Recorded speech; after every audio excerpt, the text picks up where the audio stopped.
ஓம் நம சிவாய. தென்னாட்டுடைய சிவனே போற்றி, எந்நாட்டவர்க்கும் நிறைவா போற்றி, தாவாய் திரளும் கருணை கடலே போற்றி, கைலை மலையானே போற்றி. ஓம் நம சிவாய. ஐயா வணக்கம். மதுரை மாவட்டம் பேரையூர் வட்டம் டி குன்னத்தூரில் அமர்ந்திருக்கும் ஸ்ரீ தவத்திரு கோரக்க பாலுசாமி சித்தர் பீடத்திலிருந்து நான் கோவிந்தராஜ் சாமி பேசுகிறேன். வணக்கம் ஐயா.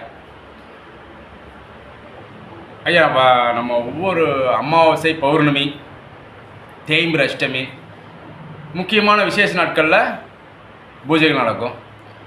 அமாவாசை, தேய்பிறை அஷ்டமி நம்ம யாகங்கள் அபிஷேகங்கள் அன்னைக்கு யார் என்னென்ன பொருளாங்களோ அத்தனை அந்த பொருட்களை வச்சு அபிஷேகம், 12 அபிஷேகம், 9 அபிஷேகம், 7 அபிஷேகம், 5 அபிஷேகம், அப்புறம் 18 அபிஷேகம், இப்படி ஒவ்வொரு எத்தனையோ அபிஷேகங்கள் இருக்குது. அத்தனை அபிஷேகம் யார் என்னென்ன பொருள் வாங்கி தராங்களோ அவங்க பொருளை வச்சு நம்ம அபிஷேகங்கள் சிறப்பாக பண்ணுவோம். யாகங்கள் என்ன அன்னைக்கு வெறும் விமர்சையாக நடக்கும். அன்னைக்கு அடியார்கள் வருவாங்க, ஒரு தம்ம குடும்பத்தில் இருக்கிறவங்க அனைத்து நண்பர்களும் வருவாங்க, சிவ பக்தர்கள் வருவாங்க. ஐயாவோட இதில் கலந்துக்கிட்டு பூஜைகளை செஞ்சு ஐயாவோட பரிவர்னு ஆசையை பெற்று போவாங்க. என்னென்னு பார்த்திங்கன்னா, வர்றவங்களுக்கு நம்ம ஐயாவோட ஆசீர்வாதம் பரிபூர்ணமாக கிடைக்கணும். அதுக்காக நான் இந்த கோயிலில் நான் தான் இருக்கேன், நான் தான் அபிஷேகம் பண்ணுவேன், நான் தான் தீபாரணை காட்டுவேன் அப்படிங்கிறதெல்லாம் கிடையாது. யாம் பெற்ற இன்பம் இந்த வையகம் பெறட்டும் அப்படிங்கிற மாதிரி நான் ஐயாவை தொட்டி தழுவன சந்தோஷம் எல்லாருமே பெறணும். அதனால் ஐயாவோட ஆசீர்வாதம் பரிபூர்ணமாக எல்லாத்துக்கும் கிடைக்கணும். ஐயாவுக்கு அபிஷேகம் நீங்களே பண்ணுங்கள் அப்படி தான் நான் எல்லாத்துக்கும் சொல்லிட்டு வந்துருக்கேன். ஏன்னா வர்றவங்க எல்லாருமே இப்போ அபிஷேகம் பண்ணிவிட்டு ஐயா ரொம்ப சந்தோஷம், எந்த கோயிலையும் நம்மளுக்கு இந்த மாதிரி ஒரு வாய்ப்பு கிடச்சதில்ல அப்படிங்கிறது சொல்லிட்டு போகிறாங்க.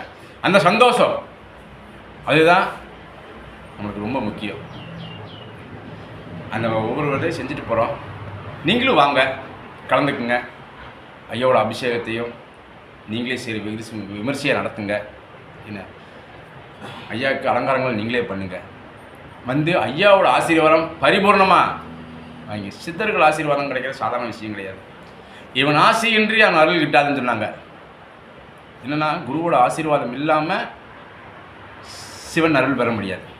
அப்போது சித்தரோட ஆசீர்வாதம் இருந்தால் மட்டுமே தான் சிவனோட அருள் பரிபூர்ணமாக பெற முடியும். அந்த மாதிரி நீங்கள் ஐயாவோட ஆசீர்வாதம் எந்த சித்தராக இருந்தாலும் சரி, 11 சித்தர்கள் இருக்கிறாங்க, 64 நாயன்மலை இருக்கிறாங்க, 4 இருக்காங்க, என்ன எல்லா கோயில்களிலும் ஜீவசமாதி, எங்கெங்கெல்லாம் சிவதாங்கள் இருக்கோ அதுக்கு கீழே ஒரு ஜீவசமாதி கண்டிப்பாக இருக்கும், இருந்து தான். அப்படி ஐயாவோட ஜீவசமாதிகளை நிறைய ஜீவசமாதி கையெடுத்து கும்பிடுங்க. புது ஸ்தலங்களை உருவாக்குறீங்க. இந்த மாதிரி பழமையுண்ட சிவதலங்களை எடுத்து கட்டுங்க. புதுசாக உருவாக்குறீங்க. அந்த புதுசாக உருவாக்குறத விட்டு பழைய சிவதலத்தை எடுத்து நடத்துங்க.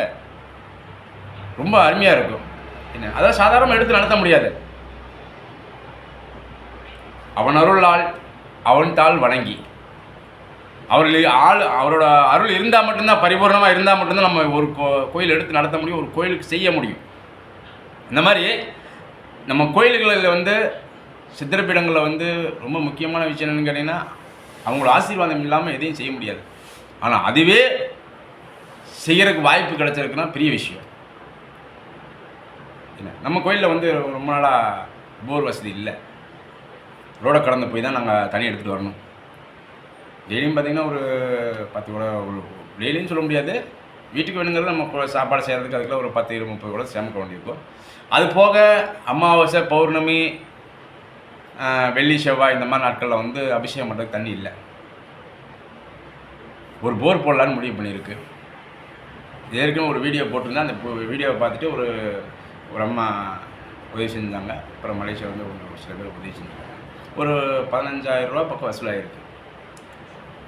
இப்போது இன்றைக்கி காலையில் செல்வி கார்த்தி ஐயா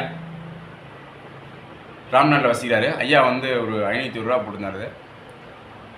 அவரோட பயணிக்கும் சிவகாசியில் இருக்கும் சங்கரலிங்க ஐயா அவர்கள் 10,000 ரூபா போட்டிருக்காரு. கோயம்புத்தூர் சூலூரில் வசிக்கிற பார்த்திபன் என்கிற ஒரு ஐயா 120 ரூபா கொடுத்துருக்காரு. மீண்டும் செல்வ கார்த்தி ஐயா மூலியமாகவே ஒரு நண்பர், ஒரு சிவ பக்தர் ஒரு 120 ரூபா காணிக்கை கொடுத்துருக்காரு. இந்த மாதிரி ஐயாவோட சம்மந்தப்பட்டவங்களும் பால்சமய சம்மந்தப்பட்டவங்களும் சிவனடியார்களும் சிவசந்தங்களும் நம்ம குருவில் எத்தனை பேர் பயணிக்கிறீங்க. உங்களால் முடிஞ்ச உதவியை என்ன செய்யுங்க. என்ன இல்லாமல் ஈசனும் அந்த பரிபூர்ணம் ஆசையும் அந்த பால்சமயத்தோட ஆசீர்வாதமும் நம்ம பரிபூர்ணமாக கிடைக்கும். இது ஒரு ஒரு வேண்டுகோள் ஐயா. நம்ம கோயிலுக்கு இல்லை அப்படிங்கிறது இது உரிமையாக உங்கள்கிட்ட கேட்குறேன். உங்கள்கிட்ட தான் கேட்க முடியும். வேறு யார்ட்டையும் நீங்கள் உங்கள் கோயிலுக்கு நீங்கள் செய்கிறதா நினச்சி உங்கள் ஐயா உங்கள் பால்சமய சித்தர் நீங்கள் செய்யலாம். உங்களால் முடிஞ்ச உதவியை என்ன 100 ரூபாயோ 50 ரூபாயோ 500 ரூபாயோ 200 ரூபாயோ உங்களால் முடிஞ்சதை செய்யுங்க. செஞ்சிங்கன்னா கொஞ்சம் இந்த போர் போடுறதுக்கு உதவியாக இருக்கும். நன்றி. நமச்சிவாய். என்னன்னு கேட்டிங்கன்னா நம்ம கோயிலில் போர் போடுறோம். போர் போடுறதுக்கு அடிக்கி 95 ரூபா கேட்குறாங்க. கேசிங் பைப் எல்லாம் சேர்த்து போர் போடுறதுக்கு மட்டுமே 45 ரூபா வருது. இந்த பைப்பும் சரி போர் போடுற உதவினாலும் சரி இல்லை நம்ம போர் போட்டதுக்கப்புறம் பைப் இறக்குறோம் அந்த பைப்புனாலும் சரி உங்களால் முடிஞ்சது யார் வாங்கி கொடுத்தாலும் சந்தோஷம்தான். எனக்கு அது ஆட்சேபம் இல்லை.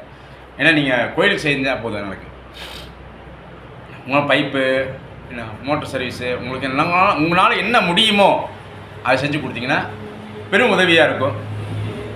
ஐயா இது பணிவன் மூலம் வேண்டிக்கிறேன். உங்களால் முடிஞ்ச உதவியை செய்யுங்க. பரிபூர்ண பால்சமய ஆசீர்வாதம் எப்போவுமே உங்களுக்கு இருக்கும். எப்பவும் இல்லை எப்போவுமே இருக்கும். இது செஞ்சால் தான் இது செய்யலாம் அப்படிங்கிறது கணக்கு கிடையாது. அவரோட அன்பு எப்போவுமே, அவரோட பாசம், அவரோட அன்பு, அவரோட அருள் எப்போவுமே உங்களுக்கு பரிபூர்ணமாக இருக்கும். உங்களால் முடிஞ்சதை செய்யுங்க அப்படின்னு ஒரு பணிவன்போடு கேட்டுக்கிறேன். நன்றி. நமச்சிவாய்.